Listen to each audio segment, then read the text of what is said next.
Woo! Well, this was now my bingo card for today. So apparently, Ric Flair has caused some controversy because he has told the real reason, or the true reason, or the reason he believes that Hogan passed away. So it's already caused a problem with fans because, some fans are saying, all right, well, is he telling the truth? Is he lying? Some fans are like, well, we ain't heard nothing from Jimmy Hart about it. He's supposedly his best friend or whatever. I don't know if that really matters, just because, like one friend may choose to tell something over another one. You know what I mean?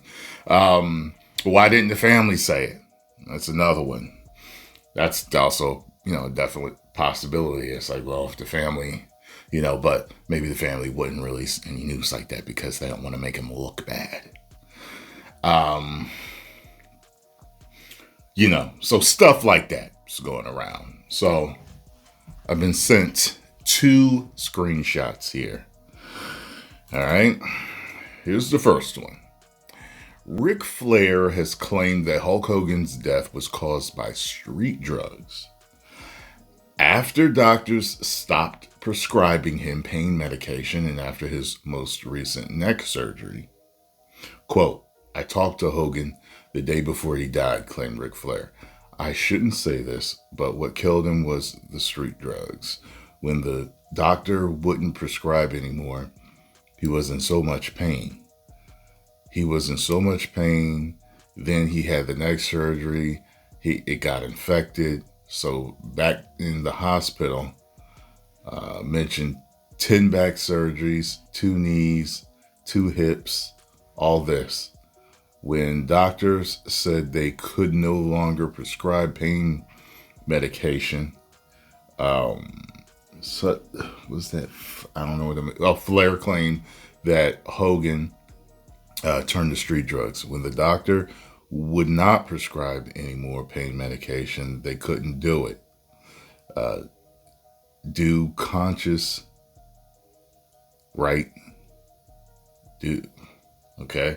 So they went and got their drugs off the street. His body just said, you know what? Bingo, I can't do it anymore, Flair concluded, calling the situation sad and terrible. You know what? You know what caused the back surgeries? Dropping the leg, Flair said. Dropping the leg jabbed his bones. That's what did it. Hogan talked about that. How it was like tailbone was bent and curved from dropping the leg that many times. And I've heard people talk about how high he got when he would drop the leg. And he did get high. Some people said I never paid attention to it, but they said, he would get as high as the top rope dropping it sometimes. So he said, I remember hearing Hogan say in an interview about something like he probably should have used the sleeper as his move because he'd probably be a lot better off. You know what I would have did if I was in? I would have had a storyline of when he turned, turning heel. He could have did it while he was heel because he came in as a heel, right, originally. But he could have also did it later when he went Hollywood. He could have still been effed up, but he could have stopped any more problems. He could have did a whole storyline where he stole a move from somebody. I'd do it better than you anyway. That type of thing. You know what I mean? Your move is my move, man.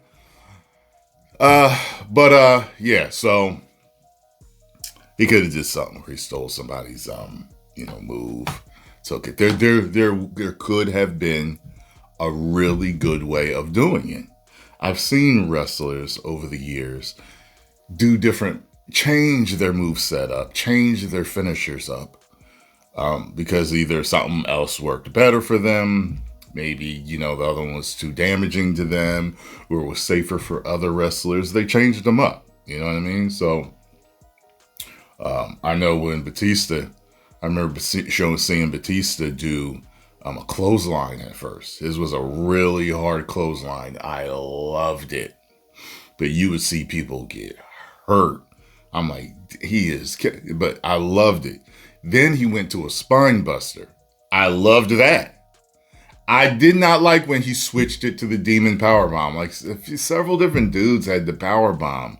So I was just like, man, come on. Like I really like that spine buster. But whatever. You know what I mean? It happens. And I don't think his popularity waned because of it. All right. So the next one here is after the controversy. Says here that there seems to be some controversy over my remarks that street drugs killed Hulk Hogan. I was only repeating what I know to be a fact through family members.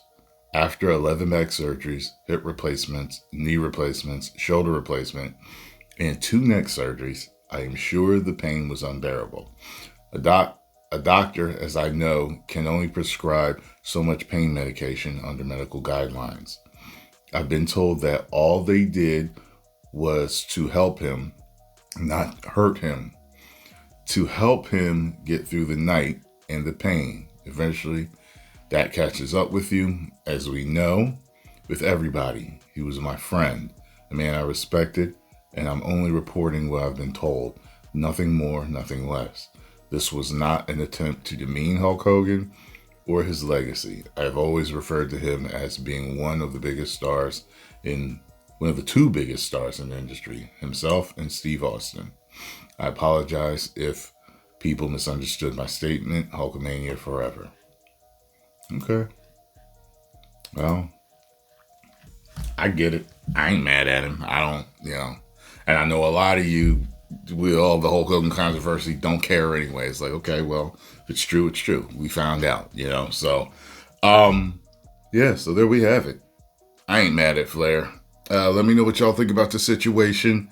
I could definitely believe it after the stories that I've heard. I remember when I could have swore Kurt Angle said he was taking like 60 ibuprofen per day. First of all, look at the side effects of ibuprofen, what it can do to you. I can't believe he risked that many. Like, wow. What incredible. Incredible. That's one of the reasons why I never became a wrestler, is because I heard about all the injuries and, the surgeries and the painkillers, and I didn't feel it was worth it. Now, at any age, it seems like you can break into managing. Now, I've definitely thought about managing and still may consider managing, but I have the utmost respect for those dudes that are willing to put their body on the line like that. But because I'm about longevity, no. It's like destroys you. And I remember seeing one documentary on wrestling, and there was like every bump you take is like a small car accident. I'm like, what? A small car accident? Every bump? Wow. And some bumps are bigger than others. Okay, the body's not meant to do that. So, I respect for these dudes, and when they do retire, I understand why. As much as I may want them to stay in our lives and continue to entertain us, I get it, because it's a brutal business. 10 million subscribers. Woo!